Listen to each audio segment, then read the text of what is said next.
हाँ, good evening all of you. स्वागत है आप सभी का आज की वीडियो में। सो बेसिकली आप सभी लोगों को पता है कि हम इस वीडियो में इंट्रोडक्शन कवर करने वाले हैं। सो बेसिकली ये वीडियो इसलिए इम्पोर्टेंट है कि ये सिर्फ मेरा इंट्रोडक्शन नहीं है, इसमें हम सब्जेक्ट का इंट्रोडक्शन भी करेंगे एंड बेसिकली आप लोगों को थोड़ा सा गाइड करेंगे कि हम किस तरीके से आगे कवर करने वाले हैं टॉपिक। ओके, सो लास्ट तक बने रहिएगा वीडियो के साथ। तो स्टार्ट करते हैं। सबसे पहले मैं अपना इंट्रोडक्शन दे देता हूँ कि my name is Randeep Singh. मैं रणदीप हूँ एंड इंजीनियरिंग ग्रेजुएट हूँ एंड मुझे अराउंड 5 इयर्स का एक्सपीरियंस है एज़ अ रीजनिंग फैकल्टी। सो पिछले 5 सालों से मैं स्टूडेंट्स को गाइड करते हुए आया हूँ कि रीजनिंग के बारे में, क्योंकि बेसिकली थोड़ी-सी प्रॉब्लम क्या है कि स्टूडेंट्स जो है वो रीजनिंग को समझते हैं कि रीजनिंग एक बहुत ईज़ी सब्जेक्ट है। बट वो थोड़ा-सा गलती कर देते हैं। गलती क्या कर देते हैं वहाँ पे कि रीजनिंग ईज़ी तो है, बट रीजनिंग एक लॉजिकल सब्जेक्ट भी है, तो सबसे पहले आपको लॉजिक्स का पता होना चाहिए, तो उसके बाद ही आप इसको कवर कर पाओगे। वो मैं डिस्कस करूंगा इस पार्ट को भी कि जो हम यहाँ पे पार्ट मिस करते हैं, क्योंकि रीजनिंग एक इजी सब्जेक्ट है जिसमें full out of full marks ले सकते हैं। सो वो full out of full marks आएंगे कैसे, वो मैं आपको बताऊंगा। ठीक है। सो अराउंड 50 के यानी 50,000 के अराउंड स्टूडेंट्स को मैं अभी तक गाइड कर चुका हूँ। और मैक्सिमम लोग जो आप लोग देख रहे होंगे वो कुछ लोग मेरे स्टूडेंट्स होंगे जो अभी भी ऑफिसर्स हैं अलग-अलग डिपार्टमेंट्स में, एंड अराउंड 70 सिटीज़ में मैं जो बच्चों को ट्रेन कर चुका हूँ। तो मतलब ऑल ओवर इंडिया मैक्सिमम आप बोल सकते हो कि मैं कवर कर चुका हूँ। सो बेसिकली मैं आपको गाइड कर पाऊँगा कि किस तरीके से क्या-क्या डिफिकल्टीज़ आती हैं एरिया वाइज़। अगर आपको कोई भी प्रॉब्लम हो वो भी मुझसे आप डिस्कस। Okay, let's start. सबसे पहले इंट्रोडक्शन ऑफ रीजनिंग। रीजनिंग है क्या? सबसे इम्पोर्टेंट पॉइंट ये है कि रीजनिंग क्या है? तो यहाँ पे एक डेफिनेशन लिखिए कि the process of thinking about something in logical way in order to form a conclusion or judgment. Again जो मैंने स्टार्टिंग में आपको बताया था कि किसी भी चीज को लॉजिकल वे में सोचना और उसे सोचकर कोई कंक्लूजन या जजमेंट निकालना is called reasoning. That means कि रीजनिंग जो है वो कोई सब्जेक्ट नहीं है। ये कोई आप इसको कोई टॉपिक या कोई सब्जेक्ट नहीं बोल सकते। ये आपके माइंड के ऊपर डिपेंड कर सकता है या फिर बोल सकता हूँ आपकी प्रैक्टिस के ऊपर। ओके, नीचे देखिए the ability of mind to think. Again वो है कि माइंड की कैपेबिलिटी कैसे बढ़ाओगे, वो डिपेंड करता है किस पे, आपकी प्रैक्टिस पे। देखो रीजनिंग में एक छोटी सी मैं आपको बात बता दूं, रीजनिंग सब्जेक्ट में 50-50% का रेशियो। 50% पार्ट रोल प्ले करता है टीचर आपका एंड 50% जो प्ले करता है वो करते हैं स्टूडेंट। कैसे? देखो टीचर के हाथ में सबसे इंपॉर्टेंट पॉइंट होता है, क्या पॉइंट होता है टीचर के हाथ में, कि वो आपको जो गाइड कर रहा है वो सही से गाइड कर रहा है कि नहीं कर रहा है। एंड स्टूडेंट के हाथ में क्या होता है, स्टूडेंट के हाथ में जो पॉइंट होता है वो होता है प्रैक्टिस, कि वो अगर फुल फ्लैश प्रैक्टिस नहीं कर रहा सो वो मार्क्स नहीं ले पाएगा। मैं आगे आपको ये भी आज बताने वाला हूं कि आपको रीजनिंग को किस तरीके से प्रिपेयर करना। ओके, अब ये एक पॉइंट आ जाता है रीजनिंग का सबसे इंपॉर्टेंट पॉइंट, कि रीजनिंग एक ऐसा पार्ट है एग्जाम का जिसमें कैंडिडेट अच्छा स्कोर कर सकता है और अपनी रैंक बढ़ा। देखिए, बाकी सारे सब्जेक्ट्स हैं वो थोड़ा सा पार्ट डिफिकल्ट रहता है, क्योंकि रीजनिंग का जो पार्ट है वो पूरा का पूरा प्रैक्टिस पर है और ये बहुत एक इजी पार्ट है, इसमें फुल आउट और फुल मार्क्स ले सकते हो। बट हम लोग क्या करते हैं, हम लोग सेटिस्फाई रहते हैं 60-70% मार्क्स भी आ गए तो बहुत है। जब हम यहाँ पे 100 मार्क्स ले सकते हैं तो 60-70 मार्क्स क्यों ले। तो ये एक इंपॉर्टेंट टॉपिक रहेगा, तो हम लोग जो फोकस करेंगे वो फुल मार्क्स पर करेंगे रीजनिंग के, ताकि हमारे रैंक में इजाफा हो। दूसरा, this section is use to find, ये मैंने आपको बता ही दिया कि जो सेक्शन बेसिकली जो ये यूज किया जाता है स्टूडेंट के आईक्यू को और उसके मेंटल एबिलिटी को टेस्ट करने के लिए एग्जाम में डाला जाता है। अब सबसे इंपॉर्टेंट चीज स्टूडेंट्स जो आपके लिए है कि रीजनिंग को या जर्नल अवेयरनेस को प्रिपेयर कैसे करें। सबसे इंपॉर्टेंट पार्ट है कि आपने बता दिया रीजनिंग क्या है, आपने बता दिया आपका एक्सपीरियंस, बट भैया हम कैसे प्रिपेयर करें। सबसे इंपॉर्टेंट पार्ट तो ये रहेगा ना।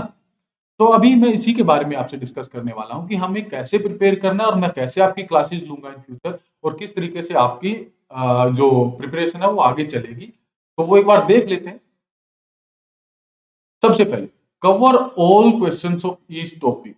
अब भैया कुछ स्टूडेंट्स बोल रहे होंगे कि सर हम तो पहले से कवर करते हैं सभी।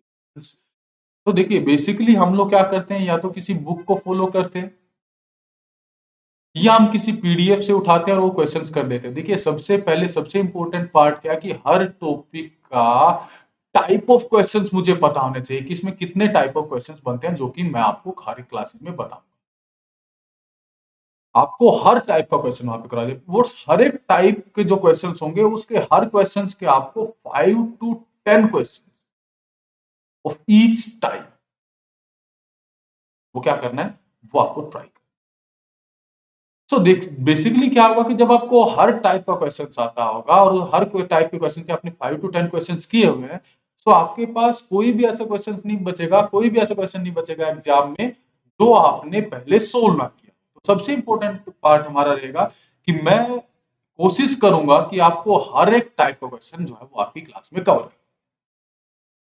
Second, understand the basic concept. अब भैया यहाँ पे ये सबसे इंपॉर्टेंट रोल प्ले करता है, क्योंकि जिन एग्जाम्स के लिए हम प्रिपेयर कर रहे हैं वहां पर कॉन्सेप्ट बहुत ज्यादा जरूरी है। बहुत लोग क्या करते हैं कि भैया ट्रिक सीख लें तो हो जाए।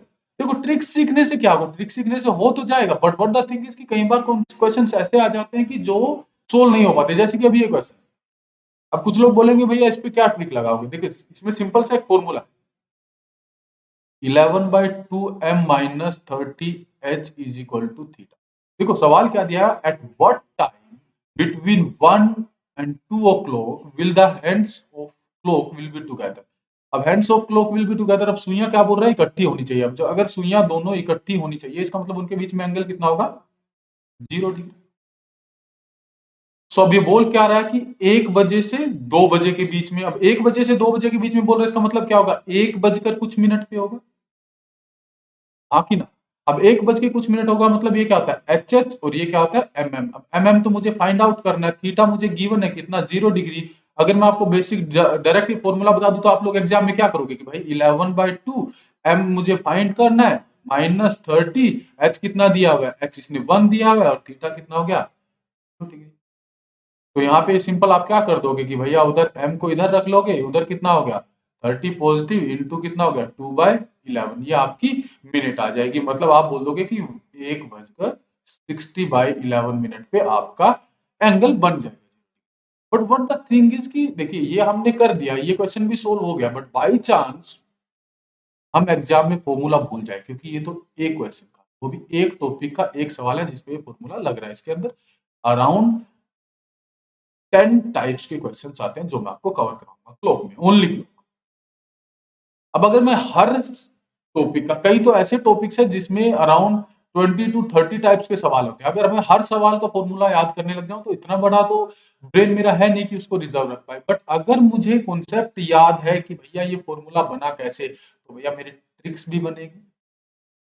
और अगर बाय चांस ट्रिक से क्वेश्चन सोल्व नहीं हो रहा तो मैं कॉन्सेप्ट से भी सोल्व कर पाऊंगा। तो मैं आपको जो अभी रीजनिंग कवर करवाऊंगा उसमें पहले आपको कॉन्सेप्ट सिखाऊंगा और उसके साथ आपको बताऊंगा ट्रिक बनानी कैसे है। मैं आपको ट्रिक बताऊंगा नहीं, ये बनी कैसे वो बताऊंगा, जिसको आपको याद करने में आसानी। ओके, चलिए आगे चलते हैं। टारगेट इंपॉर्टेंट टॉपिक, सबसे मेन पॉइंट, आपको पता है आप लोगों के एग्जाम्स आने वाले हैं। सो अभी हमें क्या करना है, सभी टॉपिक्स को बाद में, सबसे पहले हम क्या करेंगे, जो इंपॉर्टेंट टॉपिक्स हैं, इंपॉर्टेंट टॉपिक्स कौन से, जो मैक्सिमम मार्क्स आपके एग्जाम के कवर करते हैं, हम उनको कवर करेंगे। देखो कवर हमको फुल सिलेबस करना है, ये मत सोचना कि भाई हम क्या करेंगे कि भाई मेन मेन टॉपिक करने नहीं। कवर हम फुल सिलेबस करेंगे, बट पहले हम किस पे फोकस करेंगे, जो आपके इंपॉर्टेंट टॉपिक। बट हाँ, एक चीज मैं आपको बता दूं, आप लोगों को मेरा साथ देना पड़ेगा, क्योंकि आपके साथ की जरूरत पड़ेगी। अगर आप प्रैक्टिस नहीं करोगे और अगर आप डाउट्स नहीं पूछोगे तो भैया प्रॉब्लम हो सकती है। तो भैया ये जिम्मेवारी आपकी, प्रैक्टिस और डाउट्स की, और बाकी पूरी रीजनिंग की जिम्मेवारी मैं। ओके, चलिए आगे बढ़ते हैं। देखो अगेन जो मैं आपको बोल रहा था, प्रैक्टिस इज मोस्ट इंपॉर्टेंट। ये रीजनिंग में सबसे इंपॉर्टेंट चीज ही भैया प्रैक्टिस है। अब प्रैक्टिस नहीं करोगे तो प्रॉब्लम हो जाएगी। सो बस आपसे मुझे एक कमिटमेंट चाहिए कि सर आप जो बोलोगे हम प्रैक्टिस करें।